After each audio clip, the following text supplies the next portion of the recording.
یہ واقعہ آنے والی جنگ کا ایک اشارہ تھا کہ اصل طاقت جسم کی نہیں، یقین کی ہوتی ہے۔ یہ کردار کی تعمیر تھی جو جالوت کے سامنے کام آنی تھی۔ تو ایک طرف طالوت کی فوج تیار ہے جو ظلم سے تنگ آ چکی تھی، وہ بدلہ لینا چاہتی تھی۔ بالکل۔ طالوت اپنی فوج لے کر نکلے، لیکن اللہ نے جنگ سے پہلے ان کے دلوں کو آزمانے کا فیصلہ کیا۔ فوج ایک لمبے صحرائے راستے سے گزر رہی تھی، سب کا پیاس سے برا حال تھا۔ اور دور سے انہیں ایک نہر بہتی نظر آئی۔ یہ وہ لمحہ تھا جہاں امتحان تلوار کا نہیں بلکہ نفس کا تھا۔ جب فوج نہر کے قریب پہنچی تو طالوت نے حکم دیا، اللہ تمہارا امتحان اس پانی سے لے گا۔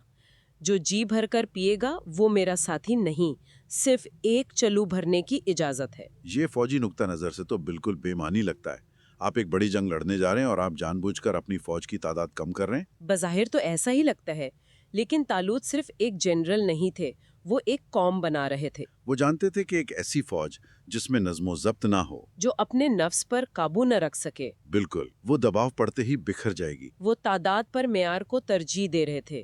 وہ کمزور کڑیوں کو پہلے ہی نکال دینا چاہتے تھے۔ اور نتیجہ وہی ہوا جس کا شاید طالوت کو اندازہ تھا۔ زیادہ تر سپاہی خود پر قابو نہ رکھ سکے۔ وہ نہر پر ٹوٹ پڑے اور جی بھر کر پانی پینے لگے۔ اسی لمحے ان کی ہمت اور یقین بھی اس پانے کے ساتھ بہہ گیا۔ ان کا خوف واپس آ گیا اور وہ کہنے لگے کہ آج ہم میں جالوت اور اس کی فوج کا مقابلہ کرنے کی طاقت نہیں۔ بالکل۔ نہر کے دوسری طرف صرف 313 لوگ کھڑے تھے۔ 313۔ جی، یہ وہ لوگ تھے جنہوں نے حکم مانا اور اپنے نفس پر قابو پایا۔ ان کے پاس شاید بہترین ہتھیار نہ ہو، لیکن ان کا ایمان کامل تھا۔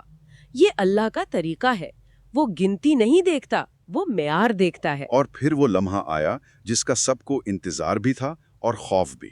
میدان جنگ میں دشمن کی فوج کے سامنے وہ آ رہا تھا جالوت۔ ذرائع اسے لوہے کا پہاڑ کہتے ہیں۔ اس کے قدموں سے زمین ہل رہی تھی اور ہر قدم کے ساتھ بنی اسرائیل کی فوج کے دلوں میں خوف بڑھتا جا رہا تھا۔ آپ نے بالکل صحیح کہا۔ جالوت کی حکمت عملی یہی تھی کہ جنگ شروع ہونے سے پہلے ہی جیت لی جائے، صرف اپنی موجودگی سے، اپنے خوف سے۔ اس نے آگے بڑھ کر للکارا اور کہا، کیا تم کمزور لوگوں میں کوئی ہے جو میرا مقابلہ کرے؟ اس کی آواز نے طالوت کی فوج پر سکتہ طاری کر دیا۔ ہر منطق، ہر حساب شکست کی طرف اشارہ کر رہا تھا۔ آپ سوچیں، وہ 313 لوگ جو ابھی ابھی اپنے نفس پر قابو پانے کا امتحان پاس کر کے آئے تھے، ان کے دلوں میں کیا گزر رہی ہوگی؟ یہی تو اصل امتحان تھا۔ نہر کا امتحان تو ایک ٹریننگ تھی، یہ فائنل ایگزام تھا۔ اسی بھیڑ کے پیچھے سے، جہاں سے کوئی توقع نہیں کر رہا تھا، ایک نوجوان کی آواز آئی۔ میں لڑوں گا صرف اللہ کے لیے۔ جی، یہ حضرت داؤد علیہ السلام تھے۔ تصور کریں اس منظر کا۔ تجربہ کار فوجی خوف سے کانپ رہے ہیں اور یہ نوجوان لڑکا آگے بڑھ رہا ہے۔ سپاہیوں نے حیرت سے ایک دوسرے کو دیکھا ہوگا کہ یہ بچہ جالوت کا سامنا کیسے کرے گا؟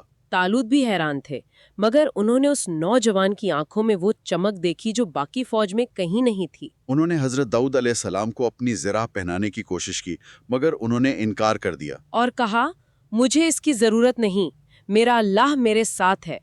یہ انکار تکبر نہیں تھا، یہ ایک پیغام تھا۔ کیا پیغام تھا؟ وہ کہہ رہے تھے کہ میں اس جنگ کو تمہارے اصولوں پر نہیں لڑوں گا، میری طاقت اس لوہے میں نہیں، میرے ایمان میں ہے۔ اور پھر حضرت داؤد علیہ السلام اکیلے میدان میں پہنچے۔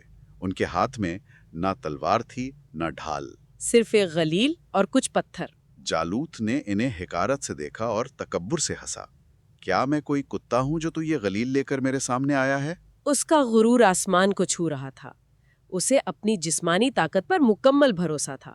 اس کے بعد جو ہوا، اس نے طاقت اور ایمان کے درمیان فرق کو ہمیشہ کے لیے واضح کر دیا۔ حضرت داؤد علیہ السلام نے اپنی تھیلی سے ایک پتھر نکالا، اسے غلیل میں رکھا اور اللہ کا نام لے کر اسے گھمایا۔ وہ پتھر غلیل سے نکلا، اور یوں سمجھیں کہ یہ صرف ایک پتھر نہیں تھا، یہ اس یقین کی مادی شکل تھی جو اس کے پیچھے تھی۔ وہ پتھر سیدھا جالوت کے ماتھے پر لگا۔ لوہے کا وہ پہاڑ، تکبر کا وہ بادشاہ، ایک چھوٹے سے پتھر سے زمین پر گر گیا۔ میدان میں ایک دم سناٹا چھا گیا۔ ذرائع بتاتے ہیں کہ اتنی خاموشی تھی کہ صرف دھول اڑنے کی آواز آ رہی تھی۔ اور وہ خاموشی کسی بھی جنگی نعرے سے زیادہ بلند تھی۔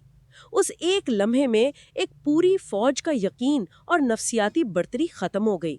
یہ ایک پتھر کی جیت نہیں تھی، یہ جالوت کے خوف پر یقین کی جیت تھی۔ جیسے ہی وہ گرا اس کا خوف بھی مر گیا۔ اور اس کی فوج، جس کی بنیاد ہی اس کے خوف پر تھی، بھاگ نکلی۔ جالوت کے گرتے ہی طالوت کے ان 313 ساتھیوں کا ایمان آسمان پر پہنچ گیا۔ انہوں نے دشمن پر حملہ کیا اور انہیں شکست دے دی۔ اس دن ایک چرواہا ہیرو بنا اور پھر بادشاہ۔ باطل کی طاقت مٹ گئی اور حق نے ثابت کر دیا کہ فتح فوجوں کی تعداد یا ہتھیاروں سے نہیں، اللہ کی مدد سے ملتی ہے۔ تو اس سب کا کیا مطلب ہے؟ یہ کہانی ہمیں طاقت کے بارے میں کیا سکھاتی ہے؟ یہ صرف اس اصول کی تصدیق کرتی ہے کہ جب انسان اللہ کے سامنے اپنی حیثیت کو تسلیم کرتا ہے، اپنی طاقت اور صلاحیتوں کو اللہ کے سپرد کرتا ہے، تو اللہ اسے ایسی بلندی عطا کرتا ہے جس کا کوئی تصور نہیں کر سکتا۔ اور یہ پیغام صرف اس وقت کے لیے نہیں تھا، یہ آج بھی اتنا ہی متعلقہ ہے۔ بالکل، جب حق تنہا کھڑا ہو اور باطل ایک پہاڑ بن کر سامنے آئے، تو یہ کہانی یاد دلاتی ہے کہ اللہ آج بھی حق پر ایمان لانے والوں کی مدد کرتا ہے۔ آپ نے ایک بات کی تھی نفسیاتی جنگ کی۔ جی، یہ کہانی غیر متناسب جنگ یعنی اے سیمیٹریکل وارفیئر کی ایک بہترین مثال ہے، جہاں ایک کمزور فریق طاقتور دشمن کو اس کی طاقت سے نہیں بلکہ اس کی کمزوری کو نشانہ بنا کر شکست دیتا ہے۔ جالوت کی طاقت اس کا جسم تھا، لیکن اس کی کمزوری اس کا غرور تھا۔ اور حضرت داؤد نے سیدھا اسی کمزوری پر وار کیا۔ بالکل۔ تو یہ کہانی طاقت کے دنیاوی پیمانوں، دولت، فوج، جسمانی قد کا موازنہ ایمان کی غیر مادی طاقت سے کرتی ہے۔ آخر میں سامعین کے لیے ایک سوال چھوڑ جاتے ہیں کہ جب ہماری زندگیوں میں کوئی ناقابل شکست جالوت سامنے آتا ہے، چاہے وہ کوئی خوف ہو، کوئی مشکل ہو یا کوئی ناانصافی، تو ہمارے پاس ایمان یا یقین کا وہ کون سا پتھر ہوتا ہے جس پر ہم بھروسہ کرتے ہیں؟